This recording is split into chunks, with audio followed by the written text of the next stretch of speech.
I see you everywhere. If there's another world, I will meet you there. Sing Thornhill in their song Lily and the Moon. Today I am bringing a topic that I have been avoiding for quite a while, but I think now it's time, and it's pets. If you want to make me cry, that's the topic. So let's hear how long it takes me before I end up sobbing.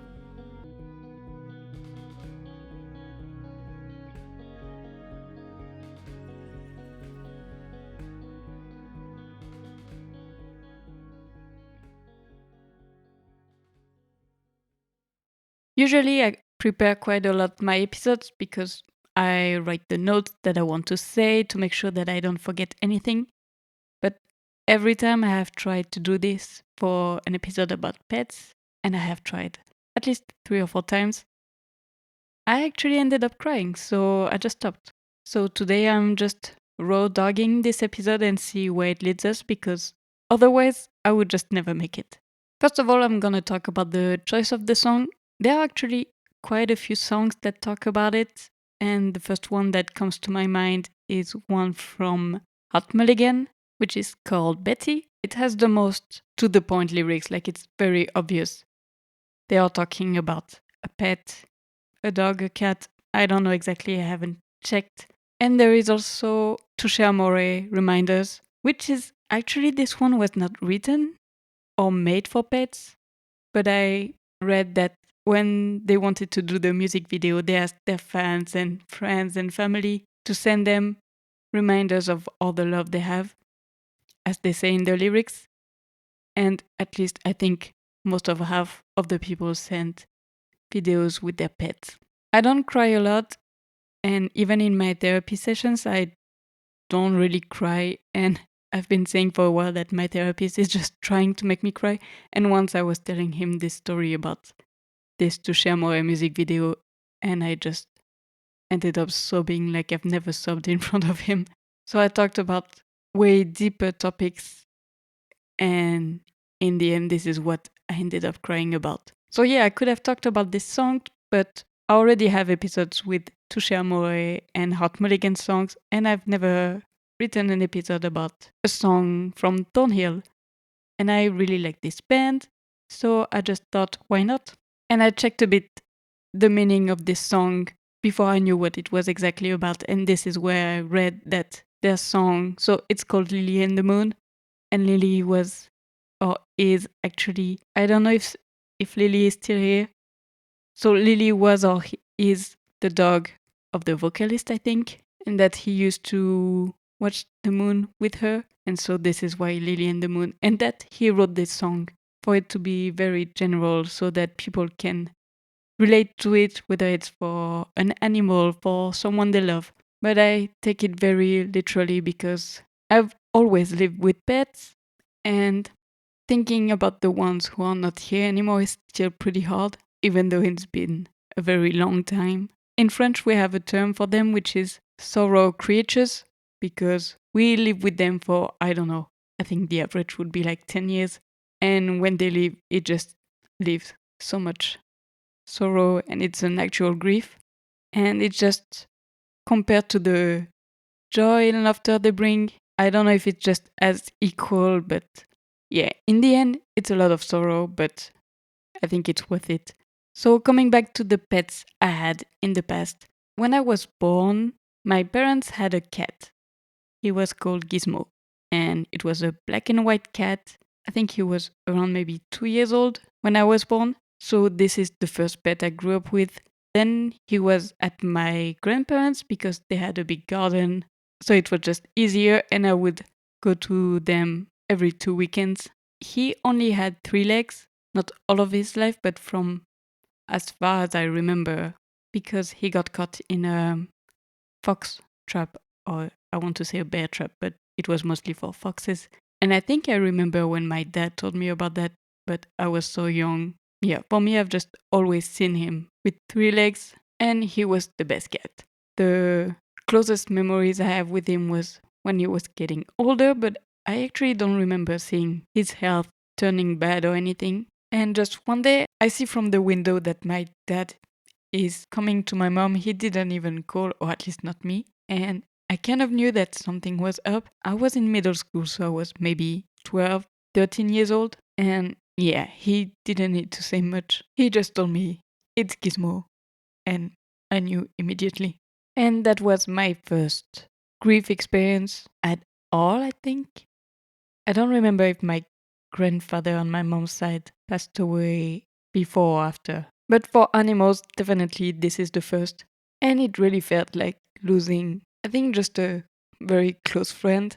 Every time I came to my grandparents' house, he would run to me, and then during the weekend, we would just chill on the couch, or he was just a chill guy. And I have lost pets before, hamsters or guinea pigs, but that was not the same experience. And also a dog that was at my grandparents on my mom's side, but I was very young.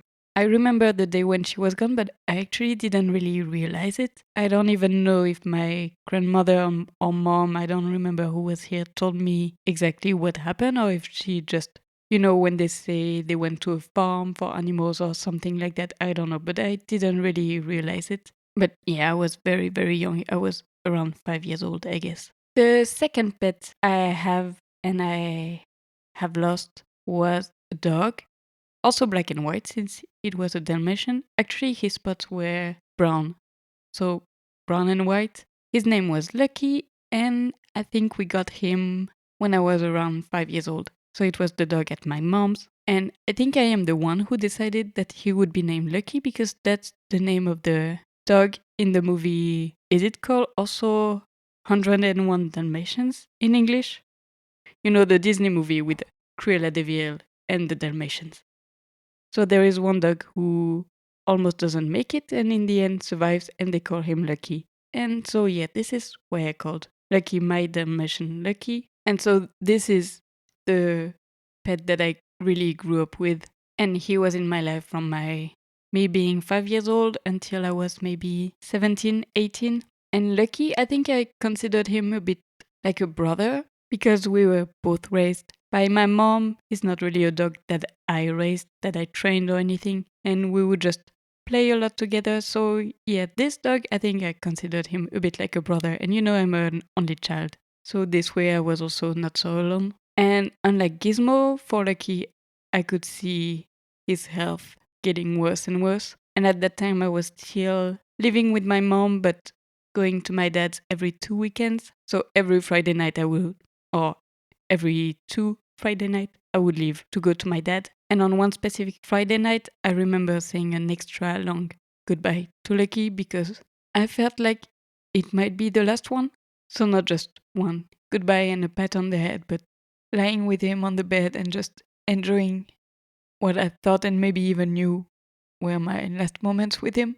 And this was the time where we had exams to prepare ourselves for the very big exam at the end of high school. So I spent my whole weekend studying with still that in the back of my mind. And Sunday night comes, so it's time for me to go back to my mom's.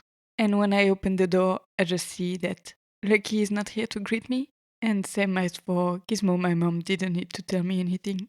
And so during the weekend, his health just has gotten worse, and my mom just needed to take him to the vet. And I know that she stayed with him the whole time, so he was not alone until the end. And maybe that's a bit selfish to say, but at this time when I was 16, 17, I'd like to think that he knew we had our final goodbye and didn't want me to go through the whole stressful time of going to the vet and saying goodbye. And just the day after, I had to go to this exam to prepare ourselves for our big exam at the end of the year. And I just spent my whole day crying. Anyway, I was bad at school at this time, so didn't even use it as an excuse. But certainly did not help. So yeah, this was definitely the most difficult pet loss experience because he was really here through a long time in my life. Even talking about it now, it's still hard, even though that was in 2011, I guess. So that was 14 years ago. I don't know if you will hear it in my voice or notice from the editing, but I had to take a lot of breaks. And in the song Lily in the Moon, they say, I see you everywhere. And it's so true because even long after they're gone, you still find their hair everywhere. I'm pretty sure if I look in shoes I had in that time, I can still find some white short hair from Lucky. I am almost 100% sure. And at the same time, you see them everywhere, but you also don't see them where you actually want to see them, you know? For quite a while, I was dreading almost coming back home because I knew I wouldn't see Lucky being so happy that I'm home, even though I left for 10 minutes. And you just come home to nothing, or at least way less joy than it used to be. And speaking of which, I had this once again recently. In 2010, I think, with my mom, we got our first cat together, a little black cat. She was very tiny. She was called Chelsea because I really liked the song Chelsea Smile from Bring Me the Horizon, and I think there were also other influences, but mostly for this. And just short before Christmas, I guess beginning of December, my mom texted me that we lost Chelsea. Well, she was 15 years old, so a normal age for a cat, or even older because we got her in 2010, but she was already at least one. So, yeah, 15 or 16.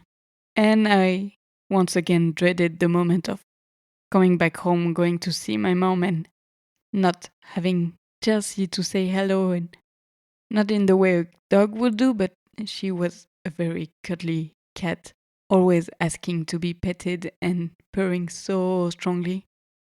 And by the way, I saw Thornhill live, and that was just a few days after I found out about Chelsea, and they played Lily in the Moon, and I knew what it was about.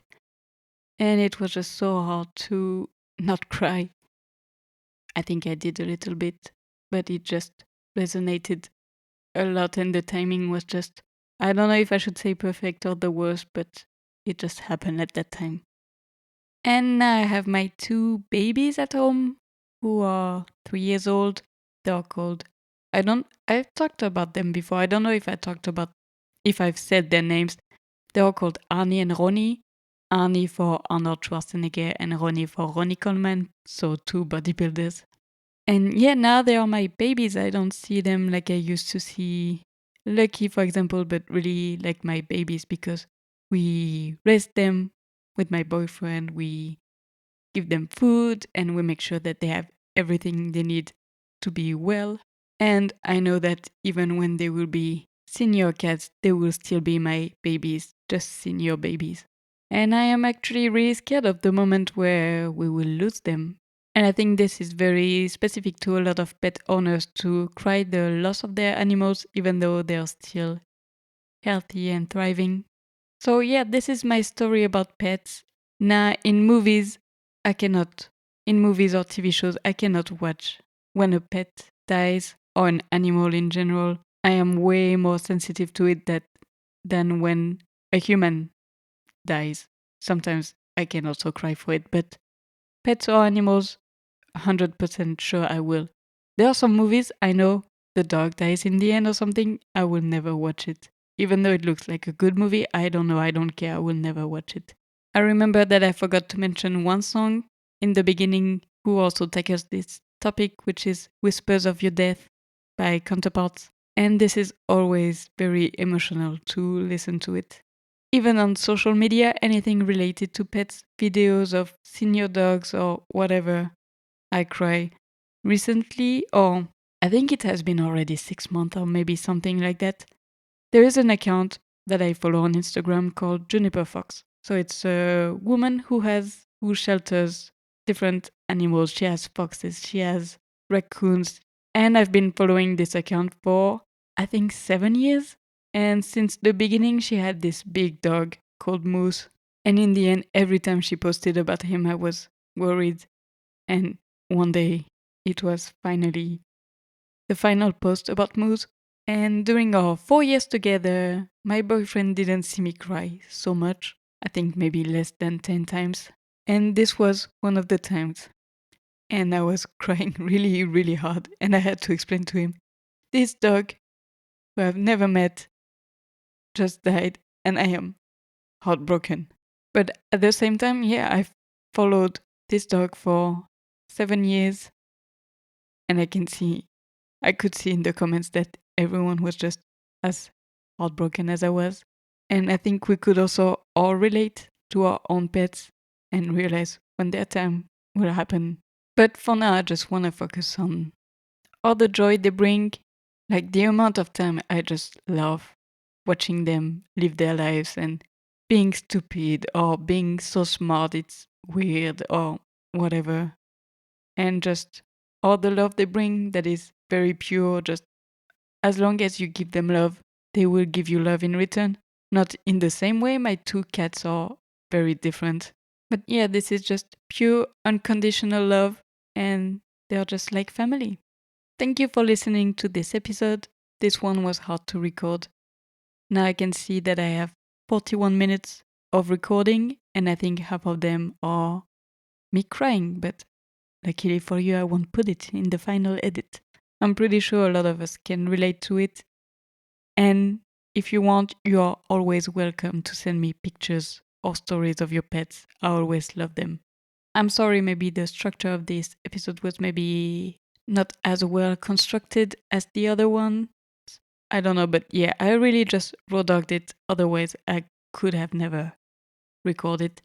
But I hope you still liked it. And if you did, you can leave a review, a comment, or follow me on Instagram at Into the Cave Pod. And I will talk to you again next week. And meanwhile, be kind to yourself and to your pets. Pet them for me, please. Bye.